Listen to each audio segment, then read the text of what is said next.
so far, our our biggest challenge so far has to do with government policy and the importation of goods and clearing of goods at the same time, especially and the logistics part of it. That's one of our biggest challenge in this renewable energy business and security.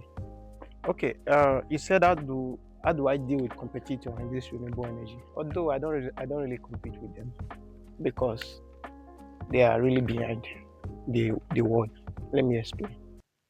Uh, you if you place renewable energy and for example somebody that deal on generator or some other means of um, to source for power, the person will go for renewable energy without being told.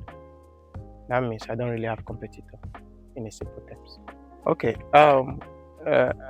Thank you for your question. You said how do Flow Forward operate outside Benin? First, our head office is in Benin. It's very simple. If you want to know how we operate outside Benin, you can check our motto: trust and sincerity. In the sense that uh, um, financial flexibility and after sales, we after sales we you are like our responsibility compared to when you've not patronized us. And not just that, uh, uh, for because of the trust we stand for our motto in Flow Forward, we can even supply you goods irrespective of the state you are before you make payments. That means we have, in a simple terms, we have representative all over the state in the whole of 36 states in Nigeria, but the headquarter still remain in Benin. Thank you very much. Okay, our next step towards renewable energy in the whole of South is that um, we are taking this renewable energy to the next step in the sense that we want to start supplying light to um, community, like underdeveloped community within our jurisdiction. Let me break it down in a simple terms that, for example, a complex that is up to like 50 something stores, 100 something stores, want to start handling their lights. That's the next step we are taking towards renewable energy to make sure that the least person have access to power.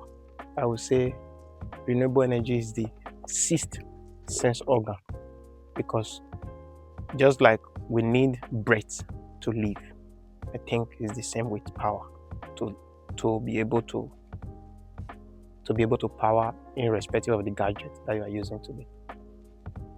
Okay, you said if the average Nigeria can afford the next step we're about to dive into, the answer is yes. In the sense that uh, if you have, for example, when we are able to supply on that developed community, depend on maybe a particular local government. For example, if what you have in your house is just a lamp, maybe and a fan, you might be entitled to pay 5,000 in a month. You might be entitled to pay 2,000 in a month. You might be entitled to pay. There are some people that will pay 1,000 in a month. Our focus still remains the same for the least person in Nigeria to have access to power, because I think power comes before internet. Because without power, you can't access internet. Yes. Thank you.